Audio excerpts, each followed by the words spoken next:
na hyperextend yung tuhod mo. Salo ko ng bola sa basketball, tumatakbo pa talikod. Bumagsak ako, diretso yung tuhod.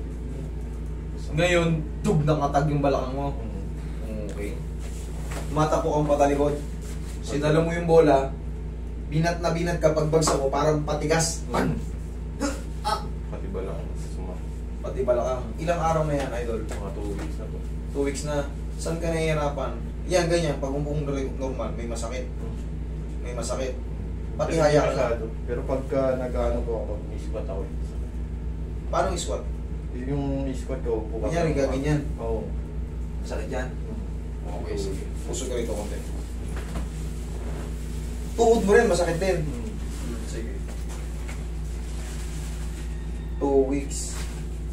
Pero never ka nagpa-check up. Okay. Walang iba. Kumbaga yun lang. Wala kang mga semplang sa motor ha. Wala kang opera. Okay.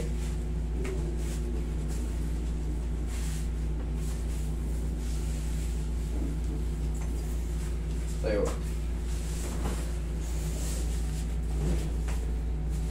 Pahinga mo lang to ng mga 1 linggo.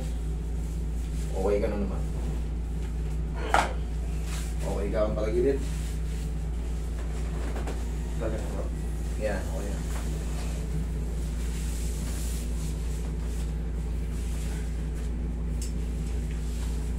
Ibig sabihin, idol, kulang ka na sa stretching bago ka naglaro. Oo, hindi nakapag-stretch.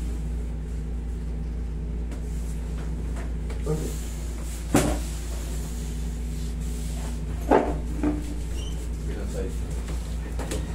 Tandaan nyo, tulad yan, nakaranas ka na ng ganyan. Matutrauma ka na kasi yan eh. Kailangan, bago maglaro, paano? Stretch yung mga basic na lang. 1, 2, 3. 1, 2, 3. Ha? Kasi, masakit yan pag naulitan ka. Alam mo bakit? Ibig sabihin yan, maaring, sabihin na natin nagkaroon ka ng bulging disc. Ano ibig sabihin ng bulging disc? Nagka-problema na yung disc mo, mas mabilis na siya. Pag naulitan ka, mas masakit.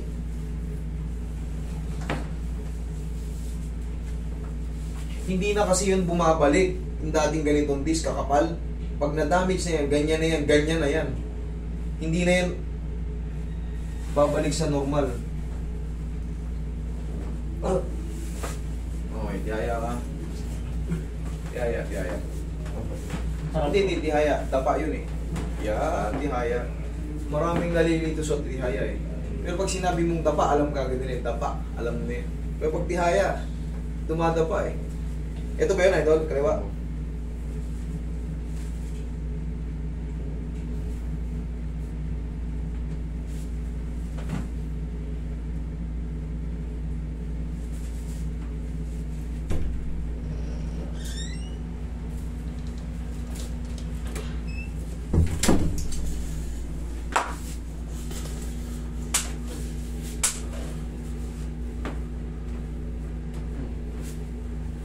Relax lang.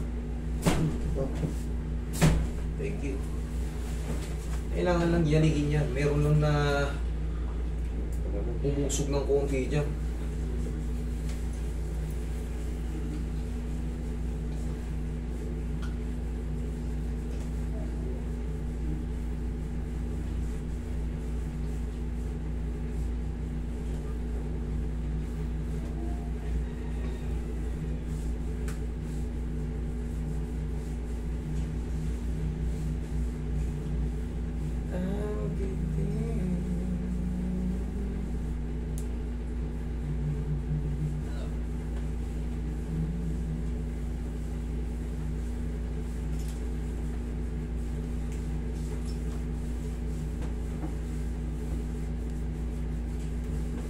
Pahinga mo yan, tapa.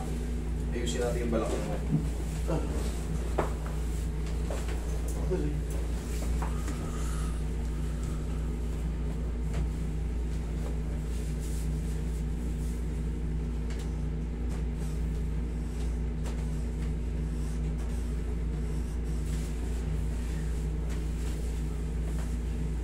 Isa lang muna iiwasan mo, idol, pagbukat ng mabigat, ha?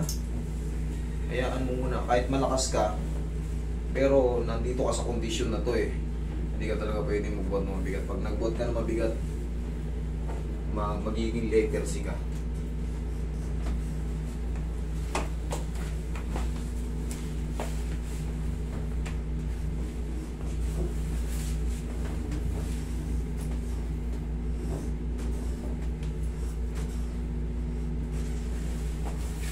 Oy, kaya mo na to. Tsaka lang tira.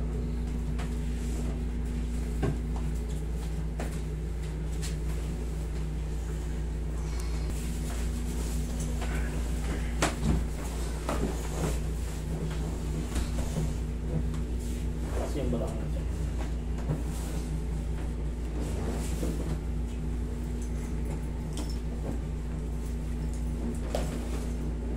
Relax na. Inhale. Exhale.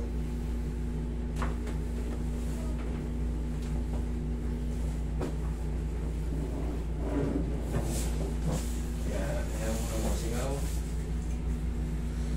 Obserbahan mo yung balakang mo yun. Wala din sakit nung napatulog eh. Ha? Na-release, no? Ngayon, isang linggo, malayang-malaya ka na. Actually, 3 to 4 days lang yan eh. Pero syempre, hindi ka naman pwede kung kailan, uy, okay na. Pwininersa mo naman agad. Sabi ko kasi, pag naulitan ka, mas masakit. Letter C ka talaga yan. Alam mo kung bakit? Parang Ulitin ko lang ha. Yung disc nga, pag na-damage, hindi na yan dati ganito. Pag na-damage yan, hindi na yan umaangat ulit. Yun na yun, kaya pag na-slide, mas masakit ulit. Kaya habang nagre-recover na yung katawan mo, iwasan mo muna magbuhat ng mabigat kasi kita mo, gumanon ka nga lang sarili, oh. Hindi mo na kaya, eh. Paano pa kaya may dilip ka? Ang first week, pag naglilip ako, paupo na, diretso eh. Ayan. Oo. Oo, diba? Mauulit yan, kala mo ba? Kaya tatandaan nyo, paano yun? Sabihin natin kung... Master, pag ganyan, sakit. O, ngayon? Hindi masyado. Oo. Hindi masyado. Kung nakaranda, hindi ko maganyan. Oo nga pala, ito yung may pilay kanina, nakalimutan ko, oh. Ginano, may pilay, oh, nakaabot na. Ngayon, paano yan? Sabihin natin umulit. Basta yung nandun ka pa, sakit. Pilitin nyo, sumandal kayo sa pader.